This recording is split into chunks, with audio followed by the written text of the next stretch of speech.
মনমনা ভব মদভক্ত মজ্জাজিমাং নমস্কুরু মামে বৈশ্বস্য সত্যং তে প্রতিজানে প্রিয় হসি মে। গীতার গানে প্রভুপাদ বলছেন, মনমনা মদভক্ত হও মোরে নমস্কার, আমাকে পাইবে তুমি প্রতিজ্ঞা আমার। তো এই শ্লোকটি একটি আমরা বলতে পারি যে একটি ভগবানের প্রতিজ্ঞা। ভগবান এটা প্রতিজ্ঞা করেছেন, ভগবান এটা বলেছেন যে মনমনা ভব মদভক্ত মজ্জাজিমাং নমস্কুরু মামে বৈশ্বসী সত্যং তে প্রতিজানে প্রিয় হসিমে। অর্থাৎ তুমি সর্বদা আমার স্মরণ করো, আমার ভক্ত হও, আমার পূজা করো, আমাকে নমস্কার করো, তাহলেই তুমি আমাকে অবশ্যই প্রাপ্ত হবে। এ বিষয়ে আমি তোমার কাছে সত্যই প্রতিজ্ঞা করছি, যেহেতু তুমি আমার অত্যন্ত প্রিয়। তো ভগবান এই শ্লোকটার মাধ্যমে প্রতিজ্ঞা করছেন, তাই না? তো ভগবানের প্রতিজ্ঞা, ভগবান বলেছেন এই চারটি কাজ যদি কেউ করে তাহলে সে আমার প্রিয়। দেখেন লাস্টে বলছে যেহেতু তুমি আমার অত্যন্ত প্রিয়, তার মানে এই চারটে কাজ যদি কেউ করে সে হচ্ছে ভগবানের প্রিয়। আর ভগবানের প্রিয় যে ভগবান, মানে ভগবানকে সে অবশ্যই প্রাপ্ত হবে। ভগবান এটা কি করছে? সত্যই প্রতিজ্ঞা করছে। ভগবান প্রতিজ্ঞা করছেন যে এই চারটে কর্ম যদি কেউ সঠিকভাবে পালন করে সে আমার প্রিয় হয় এবং সে আমাকে অবশ্যই প্রাপ্ত হবে। এ কথা আমি সত্যই প্রতিজ্ঞা করছি। ভগবান বলছেন এ কথা আমি সত্যই প্রতিজ্ঞা করছি। তাহলে ভগবানের প্রতিজ্ঞা এটা। আমাদের প্রতিজ্ঞার কথা বাদ দেন, আমরা আজকে এখন সকালবেলা প্রতিজ্ঞা করব, বিকালবেলায় বলবো না তো আমি বলিনি তো, তাই না? তো সেরকম হচ্ছে আমাদের প্রতিজ্ঞা, কিন্তু এটা ভগবান প্রতিজ্ঞা করছেন। তো ভগবানের ওপর দৃঢ় বিশ্বাস রাখতে হবে, দৃঢ় শ্রদ্ধা রাখতে হবে, রাখলে তবেই এই ভগবান যে প্রতিজ্ঞা দিয়েছেন সেই প্রতিজ্ঞা অনুযায়ী আমরা ভগবানের কাছে ফিরে যেতে পারবো। সামান্য চারটে কাজ ভগবান বলেছেন যে আমার স্মরণ করো। ভগবানকে স্মরণ করা যায় কিভাবে, তাই না? ভগবান বলছে আমাকে সর্বদা স্মরণ করো। স্মরণ করা মানে সহজ ভাষা মনে রাখা। ভগবানকে কি করে মনে রাখবো আমি? ভগবানকে কিসের মাধ্যমে, কোন কাজ করলে আমি সবসময় ভগবানকে মনে রাখতে পারবো? হ্যাঁ, এটা প্রভুপাদ বেশ ভালোভাবে এইটাকে বুঝিয়েছেন এবং ভগবানকে কি করে স্মরণ করা যায় এই বিষয়ে প্রভুপাদ ভালোভাবেই গুরুত্ব দিয়েছেন।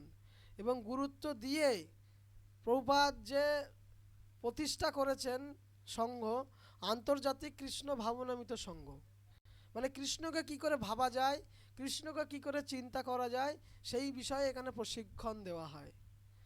তো প্রভুপাদ এটা চিন্তা করে এই আমাদের সংঘের নামই দিয়ে দিয়েছেন আন্তর্জাতিক কৃষ্ণ ভাবনামিত সংঘ।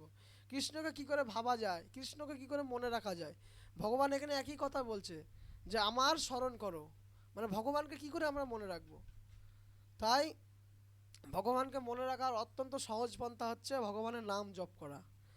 যদি আমরা প্রত্যেক দিন 16 মালা করে জপ করতে থাকি তাহলে আমরা অবশ্যই ভগবানকে মনে রাখতে পারবো, স্মরণে রাখতে পারবো। প্রত্যেক দিন আমাদের হরিনাম জপ করা উচিত। হরিনাম যত আমরা জপ করব তত আমাদের কি হবে? হৃদয়ের ময়লা দূর হবে, হৃদয়ের কলুষতা দূর হবে, তাই না? এবং আমাদের হৃদয়ে যে আসরিক ভাব আছে সে আসরিক ভাব দমন হবে, দৈব ভাব জাগৃত হবে এবং আমাদের এই চিন্ময় জগতে আরও উন্নতি হবে, আধ্যাত্মিক আরও অনেক উন্নতি হবে আমাদের, তাই না? হরিনাম যত করব তত আমাদের যে দেহ কলুষিত হয়ে আছে, হ্যাঁ, দেহ যে আমাদের নোংরা ময়লা আবর্জনা হয়ে আছে সে হরিনামের মাধ্যম দিয়ে সেগুলো পরিষ্কার করা হয়। আর যত পরিমাণে আমরা হরিনাম করব তত আমাদের এই দেহ তত পরিষ্কার হবে, তত শুদ্ধ হয়ে উঠবে, তত ভগবানের দিকে আকৃষ্ট হয়ে উঠবে যত হরিনাম করব। হ্যাঁ, কিছু কিছু আমরা ক্লাসে শুনেছি যে কিছু কিছু সময় আমরা দেখেছি যদি কেউ হরিনাম করতে শুরু করে একবার তাহলে তার অনেক রকম সমস্যা সামনে এসে উপস্থিত হয়ে যায়। এরকম অনেক দেখা যায় যে আজকে হরিনাম মালা জপ দেওয়া হলো, আজকে জপ করলো, কালকে জপ করলো, তার নানান সমস্যা সামনে এসে উপস্থিত হয়ে গেল। এবার সে বলছে আমি আর এই জন্য মালা জপ করতে পারছি না, ওই জন্য বিভিন্ন অজুহাত আসছে। তো এটা ব্যাখ্যা করছে এটা কেন হয়। কারণ হচ্ছে একটা জায়গায় যদি ময়লা ফেলা হয়, হ্যাঁ ধরেন একটা ড্রামের মধ্যে ময়লা ফেলা আছে দীর্ঘদিন ধরে, ওই ড্রামের ময়লা দিয়ে কিন্তু কোনো গন্ধ আসবে না। একটা সময় পরে ওই ওই ড্রামটা দিয়ে আর কোনো গন্ধ আসবে না। যদি কেউ ওই ড্রামটা গিয়ে নড়িয়ে দেয় কিংবা ময়লাটা একটু নড়ায় গিয়ে, তাহলে দেখবেন গন্ধ আসা শুরু হয়ে যাবে, তাই না? তো আমাদের এই শরীরটাই সেরকম, মানে এরকমভাবে ময়লা জমে আছে, হরিনাম যেই করছি সেই নড়া পড়ে যাচ্ছে, তখন একটু আধটু এরকম গন্ধ বেরোবেই, তাই না? তাই সেটাকে হরিনামটা ছাড়লে হবে না। যত হরিনাম করব তত ময়লাটা পরিষ্কার হবে। ময়লাটা পরিষ্কার করতে গেলে তো আমার গন্ধ বেরোবেই, তাই না? সেই ময়লাটা যতক্ষণ পরিষ্কার করে ফেলবো, তারপর সেখান থেকে আর গন্ধ বেরোবে না। তো সেরকম আমাদের দেহে যেসব আবর্জনা আছে সেগুলোকে বার করতে গেলে হরিনাম করতে হবে। হরিনাম করতে গিয়ে কত রকম অসুবিধা সুবিধা ও কত রকম অসুবিধা আসবে। এই আজকে ক্লাসে যেতে পারছি না, এই কাজ পড়ে গেল, আজকে ওই হয়ে গেল, কালকে ওই হয়ে গেল, এরকম সব সামনে বাধা বিপত্তি এসে সৃষ্টি হয়ে দাঁড়াবে, তাই না? তো সেটাকে ছাড়লে হবে না, সেটাকে জোর করে আরও করতে হবে, তাহলে পরিষ্কার হয়ে যাবে, তখন আর কিছু হবে না। চিত্ত দর্পণং মার্জনং, তখন আয়না এখন ভিতরের যা চিত্ত আছে চকাচক হয়ে যাবে আয়না, ঠিক আছে? সেরকম ব্যবস্থা। তো এরকম করলে আমরা ভগবানকে স্মরণ রাখতে পারবো, তাই না? যদি আমরা নিয়মিতভাবে সংখ্যা রেখে হরিনাম জপ করতে পারি, তাহলে ভগবানকে আমরা সর্বদা স্মরণ করতে পারবো। তারপর ভগবান বলছে আমার ভক্ত হও। ভগবানের ভক্ত হতে গেলে কি করতে হয়? প্রথম পর্যায়ে যদি কেউ ভগবানের ভক্ত হতে চায়, তাকে 4টে স্টেপ পার করতে হবে। কি কি স্টেপ? আমিষাহার বর্জন করতে হবে, নেশা বর্জন করতে হবে, দ্রুতক্রিয়া বর্জন করতে হবে, অবৈধ স্ত্রী সঙ্গ বর্জন করতে হবে। এই 4টে কাজ যদি আমরা করতে পারি, তাহলে আমরা ভক্তি জীবনের প্রথম পর্যায়ে এগোতে পারবো, এবং তখনই ভগবানের ভক্ত হওয়া, ভগবানের দিকে আকৃষ্ট হওয়া আমাদের শুরু হবে, তাই না? তার মানে এই নয় যে হরিনাম করলে কোনো কাজ নেই, হরিনাম করলেও কাজ, সবসময় হরিনামের গুণ আছে, কিন্তু যখন আমরা শুদ্ধভাবে হরিনাম করব তার আলাদা গুণ আছে, ঠিক আছে? যত আমরা, অনেকে বলছে যে আমরা হরিনাম করেই যাচ্ছি, হরিনাম করেই যাচ্ছি, কিন্তু কোনো ফল পাচ্ছি না। কেন ফল পাচ্ছে না? কারণ কি? কারণ শুদ্ধভাবে হরিনামটা ঠিক করে করতে পারছে না, তাই না? শুদ্ধভাবে হরিনাম করতে পারছে না, মানে ব্যাপারটা হয়ে গেছে, যদি কেউ অসুস্থ হয় তাহলে তো তাকে ঠিক করে প্রোটিন ভিটামিন ওষুধ খেতে হবে, তাই না? তাহলে সে সুস্থ হবে।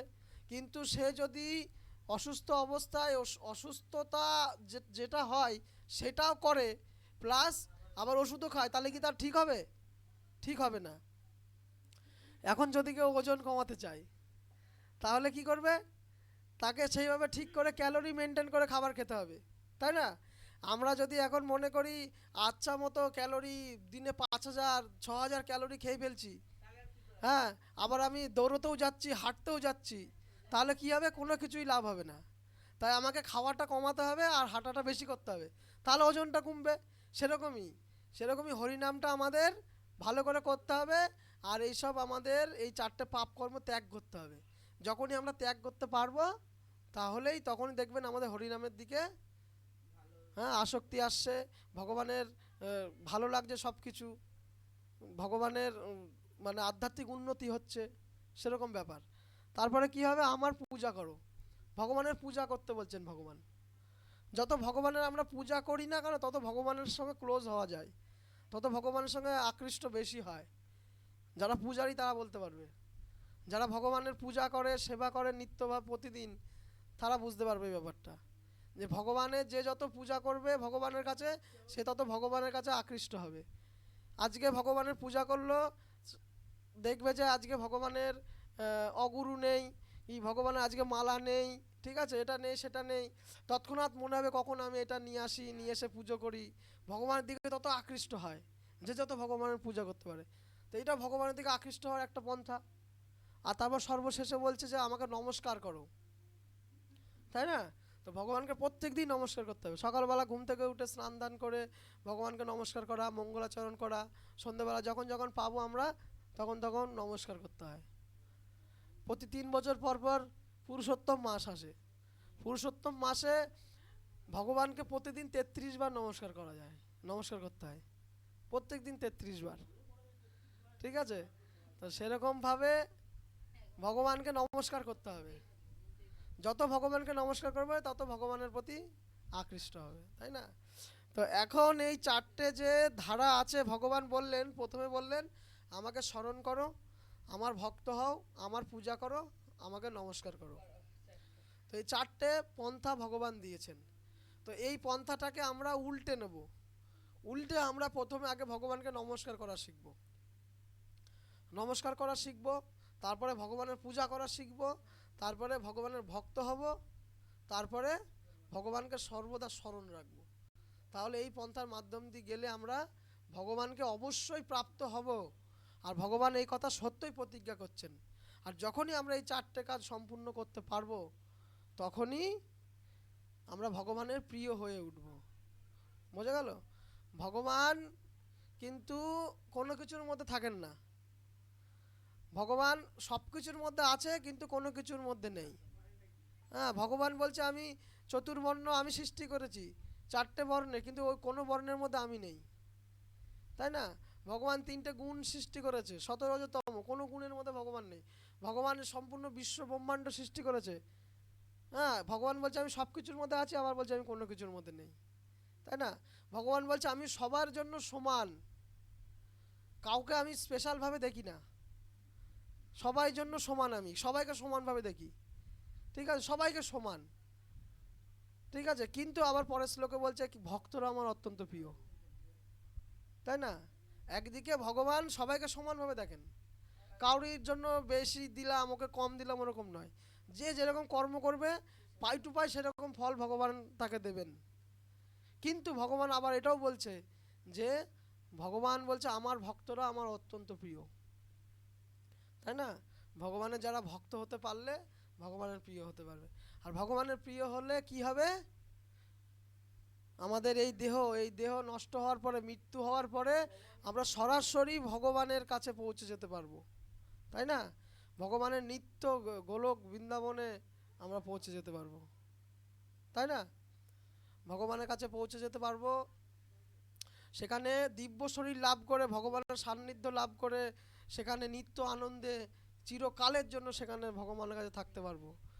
আর সেটা যদি না করি, তাহলে আমাদের এই জগতে 84 লক্ষ জনির প্রকারের মধ্যে ঘুরে ঘুরে ঘুরে ঘুরে মাথা নষ্ট হয়ে যাবে, ঘুরে ঘুরে ঘুরে ঘুরে ঘুরে ঘুরে যেতে হবে, তাই না? 84 লক্ষ প্রকারের জীব আছে এই জগতে, তার মধ্যে 80 লক্ষ প্রকারের, হ্যাঁ, প্রজাতি, 4 লক্ষ প্রকারের মানুষ, 80 লক্ষ প্রকারের মধ্যে উদ্ভিদ, জলচর প্রাণী, পশু পাখি, সব কিছু মিলিয়ে, হ্যাঁ, কীট পতঙ্গ সব কিছু আছে।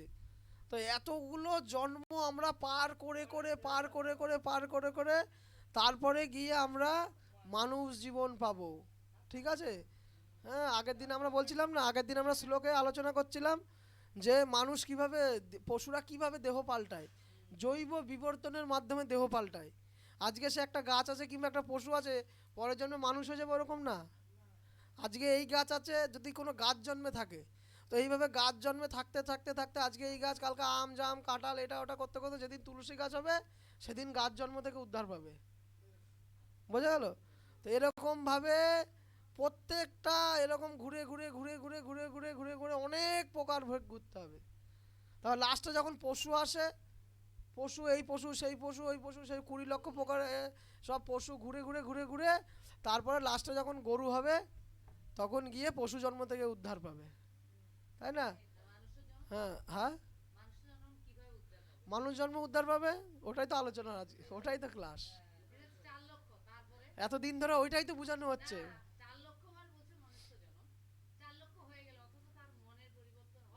4 লক্ষ পার না, 4 লক্ষ প্রকারের, 4 লক্ষ প্রকারের মানুষ জন্ম হয়। হ্যাঁ, 4 লক্ষ প্রকারের মানুষ জন্ম হচ্ছে।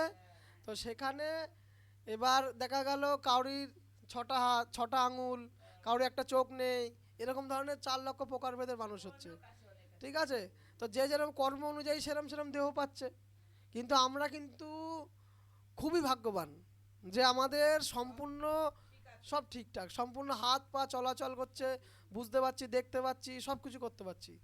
আমরা যে মানে মানুষের 4 লক্ষ প্রকারের মধ্যে শ্রেষ্ঠ, তাই না? আমরা শ্রেষ্ঠ পর্যায়ে এখন আছি। তো এবার কি হবে, আমরা আমরা তো এত যাত্রা করে এসেছি, এত কিছু পারাপার করে এসে এই মানুষ জন্ম পেয়েছি এবং শ্রেষ্ঠ দেহ হয়ে আছি এখন। এইবার এবার কোথায় যাব আমরা? এবার যদি ভগবানের কাছে না যেতে পারি তাহলে আবার প্রথম থেকে শুরু। হ্যাঁ, আবার শুরু। যেরকম কর্ম করব আমরা সেরকম ফল অনুযায়ী আমরা আবার প্রথম থেকে আবার সেরকমভাবে জন্ম পেতে থাকবো, পেতে থাকবো, পেতে থাকবো। এই প্রকার শুধু নরক যন্ত্রণা, স্বর্গ সুখ, আবার এই জড়জগৎ এসে জড় যন্ত্রণা সব কিছু ভোগ করব, জন্ম মৃত্যু জরা ব্যাধি, এইভাবে ভোগ করতে করতে করতে করতে এখানেই পচে পচে মরবো আমরা। হ্যাঁ, আর যদি এইসবের যদি আমাদের একটু বুদ্ধি হয়ে থাকে, একটু জ্ঞান হয়ে থাকে, তাহলে তখন সে বুঝতে পারে যে এই মনুষ্য জন্মের কী গুরুত্ব আছে। তো কিভাবে ভগবানের কাছে ফিরে যাওয়া যায়? মানুষ যে এত মারা যাচ্ছে, মরে যাচ্ছে কোথায়, আর জন্ম হচ্ছেই বা কী করে? এত গাছপালা কেন, এত বিড়াল, এত পশু পাখি কেন? কেউ গরিব কেন, কেউ বড় লোকের ঘরে জন্মগ্রহণ করছে কেন? যদি কারোর বুদ্ধি থাকে তখন এই প্রশ্ন তার মনের ভিতরে আসে, তখন ব্রহ্ম জিজ্ঞাসা আসে। তো এই জিজ্ঞাসার মাধ্যম দিয়ে সে জ্ঞান অর্জন করে। হ্যাঁ, সদ্গুরুর কাছে গিয়ে বিনম্র চিত্তে গিয়ে প্রশ্ন জিজ্ঞাসা করতে হয় যে হে গুরুদেব, আমি এটা বুঝতে পারছি না, আপনি আমাকে বলুন। তাহলে সেই গুরুদেব তাকে সেই উত্তর দেয় এবং সেই উত্তরের মাধ্যমে সেই উত্তরটিকে সে নিজের জীবনে প্রয়োগ করে সেই জীবনটাকে উদ্ধার করতে পারে। কিন্তু এখনকার যুগের প্রশ্ন হয়েছে আমি যেটা জানি সেটা গিয়ে একটু বাজিয়ে দেখি, সেটা হচ্ছে এখনকার জীবনের প্রশ্ন। সে জানে কি না, এবার আমি ভুল জানি। হ্যাঁ, সে আমি ভুল জানি, আমি ভাবছি আমি এটাই ঠিক। ঠিক আছে, আমি যেটা জানি সেটা কোনো শাস্ত্রে নেই। ঠিক আছে, এরম ধরনের জানা হয়েছে এখন আমাদের। এবার ওই গুরু ও জানে কিনা দেখি গিয়ে, এরম ধরনের প্রশ্ন। তো এরমভাবে কোনোদিনও আমরা উদ্ধার হতে পারবো না, কোনোদিনও উদ্ধার হতে পারবো না। এর ফলে আমরা আবার অন্য দেহ পেয়ে পেয়ে যাব, কোনো আমরা উদ্ধার হতে পারবো না। তাই উদ্ধার হতে গেলে একমাত্র কি করতে হবে? হরিনাম করতে হবে, সদ্গুরুর কাছ থেকে দীক্ষা প্রাপ্ত হতে হবে। হ্যাঁ, প্রাপ্ত হয়ে হরিনাম জপ করতে হবে, চারটে পাপ কর্ম ত্যাগ করতে হবে, একাদশী পালন করতে হবে, আর কমপক্ষে সপ্তাহে একদিন সাধুসঙ্গ করতে হবে। কমপক্ষে সপ্তাহে একদিন। আমরা এখন একদিন বসার টাইম পাচ্ছি না, আমাদের কি অবস্থা হয়ে গেছে। একদিন যে সপ্তাহে আমরা গীতা পাঠ করব, ভগবানের কথা আলোচনা করব, সেই সুযোগ আমাদের কাছে এখন আর নেই। সব কিছু আছে কিন্তু সেই সুযোগ নেই। তাহলে আমাদের অবস্থা কোথায় যাচ্ছে? আমরা কোথায় ক্লাস করে করে হরিনাম করে করে আরও আধ্যাত্মিক উন্নতি হবে, তা না হয়ে আমাদের আরও পতন হচ্ছে। কেন হচ্ছে আমাদের এই পতন? কেন হচ্ছে? কারণ আমাদের কোনো ভক্তি নেই, আমাদের কোনো শ্রদ্ধা নেই, ভগবানের প্রতি বিশ্বাস নেই। ওই হয় একটু গান, একটু খোল করতাল বাজলো, যা একটু ঘুরে আসি। ওই মানবী ওইভাবে মানসিকতা নিয়ে, ওই মনোভাব নিয়ে কোনোদিনও আধ্যাত্মিক উন্নতি করা যায় না, কোনোদিনও ভগবানের কাছে ফিরে যাওয়া যায় না। বোঝা যাচ্ছে ব্যাপারগুলো? তো সেরকমভাবে আমাদের মানসিকতা রাখতে হবে যে আমরা কি করে ভগবানের কাছে ফিরে যেতে পারবো। কেন আমাদের উন্নতি হচ্ছে না? আগে তো আমাদের ক্লাসে 30 জন 35 জন হতো, এখন কেন 3 জন 5 জন এসে ঠেকেছে? কেন? কারণ আমাদের ভগবানের প্রতি বিশ্বাসই নেই, শ্রদ্ধাই নেই, ভক্তিই নেই। তাই এখন দেখবেন আমাদের যত এরকম হবে, তত যখন ওই বৃহস্পতিবার আসবে তখন আমার এই কাজ এসে জোগাড় হয়ে যাবে। হবেই, হতেই হবে। কারণ কি বলছে? কৃষ্ণ ভুলি জীব অনাদি বহির্মুখ, অতএব মায়া তারে দেয় সংসারাদি দুঃখ। যখনই কৃষ্ণকে ভুলতে শুরু করবে, মায়া তার জন্য 4 রকম ব্যবস্থা করে রাখবে। বোঝা গেল? আর সেই মায়াকে বার করে যদি কেউ একবার বেরোতে পারে মায়ার জাল থেকে, তাহলে দেখবেন তার আর কোনো বাধা আসবে না, কোনো বাধা আসবে না। তখন মায়া দেবী তাকে আরও ঠিক করে দেবে কি করে সে যেতে পারবে, রাস্তা পরিষ্কার করে দেবে। কিন্তু মায়াদেবীর পরীক্ষা থেকে পাশ হতে হবে। কিন্তু আমরা মায়াদেবীর পরীক্ষা থেকে পাশ না হয়ে আমরা মায়ার জালের ভেতরে একদম আষ্টে পৃষ্ঠে জড়িয়ে যাচ্ছি, তাই না? তো এইভাবে জড়িয়ে গিয়ে কোনো কিছুই হবে না, কোনো লাভ হবে না। এইভাবে জড়াতে জড়াতে জড়াতে জড়াতে একদিন মৃত্যু আমাদের সামনে এসে উপস্থিত হবে। যমদূত আসবে, এসে টানতে টানতে কাটার ভিতর দিয়ে, কাঁচ ভাঙার ভিতর দিয়ে টানতে টানতে নিয়ে চলে যাবে। হ্যাঁ, আর সবাই কি বলবে? বলো হরি হরি বল, তাই না? বলো হরি হরি বল মানে কি? হরি ভগবানের কথা বলছে। হ্যাঁ, কিন্তু সে কি বলছে? বলছি না, বলবো না। তা তখন আর লাভ কি? হরি বল বলে, হরি বল শুনে তখন কোনো লাভ নেই। তাই যতক্ষণ আমরা বেঁচে আছি, যতক্ষণ আমাদের দেহের ভিতর আত্মা আছে, ততক্ষণ এই সুযোগটাকে সদ্ব্যবহার করতে হবে। ঠিক আছে, ততক্ষণ এই সুযোগটাকে সদ্ব্যবহার করতে হবে। আর যতদিন বেঁচে ততদিন হরিনাম করতে হবে। তাহলে কি আমরা যদি একটু উদ্ধার হতে পারি। হ্যাঁ, অর্জুন ভগবানকে প্রশ্ন করছে যে যারা পতিত হয়ে যায় ভক্তি জীবনে তাদের কি গতি হয়? হ্যাঁ, পতিত যোগীর গতি কি? মানে যারা হরিনাম ঠিকঠাক করতে পারলো না, অল্প আধটু করলো, যা কিছুটা একটা করলো, তাদের কি গতি হয়? তারা তো ফিরে যাওয়ার যোগ্য এখনো হয়নি, তারা তো ভগবানের কাছে যাওয়ার যোগ্য হয়নি, তাহলে তারা কি করবে? তারা কি আবার 84 লক্ষের মধ্যে পড়বে, আবার এরকম হবে? তো ভগবান উত্তরে বলছে না, তাদের দুই প্রকার গতি হয়, তাদের ভক্তির মাত্রা অনুযায়ী দুই প্রকার গতি হয়। কি গতি? যে শুদ্ধভাবে ভগবানের ভক্তি এসব করার চেষ্টা করছে, যার ভক্তি শুদ্ধ আছে, তারা শুদ্ধ বৈষ্ণবের গৃহে জন্মগ্রহণ করবে। একবার যদি শুদ্ধ বৈষ্ণবের গৃহে জন্মগ্রহণ করে, ওই জীবনে ভগবত ধাম প্রাপ্তি, তার জন্ম থেকেই সে ভগবানের ভক্তি করবে। যদি কোনো বৈষ্ণব গৃহে কোনো সন্তান জন্ম নেয়, আর একটা সুযোগ ভগবান দেবেন, ধনী গৃহে জন্মগ্রহণ। ঠিক আছে, কাউরির কোনো কিছু সময়ের অভাবে, টাকা পয়সার অভাবে, অনেক কিছুর অভাবে সে কিছু ভগবানের ভক্তি করতে পারছে না, তাহলে ভগবান তাকে ধনী গৃহে জন্মগ্রহণ করে দেবে। কিন্তু ধনী গৃহে জন্মগ্রহণ করে অনেকজন আছে উদ্ধার হয়ে যাচ্ছে, তাই না? একটা উদাহরণ দিই, সেটা হচ্ছে আমেরিকার ফোর্ড কোম্পানির মালিক অম্বরীশ ব্রুস ফোর্ড। হ্যাঁ, একটা আমেরিকান গাড়ির কোম্পানির মালিক, কত বড় ব্যস্ত মানুষ। সে প্রভুপাদের শিষ্য, বর্তমানে ইসকন টিওভিপি যেটা বড় মন্দির, সেখানকার চেয়ারম্যান। বোঝা গেল? তো এরকম সে অত্যন্ত ধনী গৃহে জন্মগ্রহণ করেছে, করে তার জীবনটাকে ভগবানের সেবায় লাগিয়ে দিয়েছে। ধনী গিয়ে জন্মগ্রহণ করেও ভগবানের কাছে ফিরে যাওয়া যায়। আমাদের গুরু মহারাজ জয়পতাকা স্বামী গুরু মহারাজ আমেরিকাতে মিলওয়াকিতে বাড়ি ছিল, কোটি কোটি টাকার সম্পত্তির মালিক ওনার পিতা, সমস্ত কিছু ছেড়ে দিয়ে এসে প্রভুপাদের চরণে আশ্রয় নিয়ে এই সন্ন্যাস জীবন পালন করছেন। হ্যাঁ, আবার কিছু কিছু আছে দেখবেন এত বড় লোক, একটা এত বড় লোকের সন্তান, সে কিভাবে অধঃপতিত হয়ে যাচ্ছে, তাই না? সেরকম মাত্রা থাকে ভক্তির। আর সব থেকে শুদ্ধ ভক্তি যদি আমরা করি, যদি আমরা নাও যেতে পারি ভগবানের কাছে, তাহলে ভগবান আমাদের বৈষ্ণব গৃহে জন্মগ্রহণের সুযোগ দেবে। একবার যদি বৈষ্ণব গৃহে জন্মগ্রহণ আমরা পাই, তাহলে সোজাসুজি ভগবানের কাছে ফিরে যেতে পারবো। সকলে দুহাত তুলুন। হরে কৃষ্ণ কৃষ্ণ কৃষ্ণ হরে হরে, হরে রাম রাম রাম হরে হরে। জয় শ্রীমদ্ ভাগবত গীতা যথাযথ কি, জয় শিল প্রভুপাদ কি, নিতাই গৌর প্রেমানন্দে হরি হরি বল। তো আজকের ক্লাস এখানেই বিরাম দেওয়া হলো।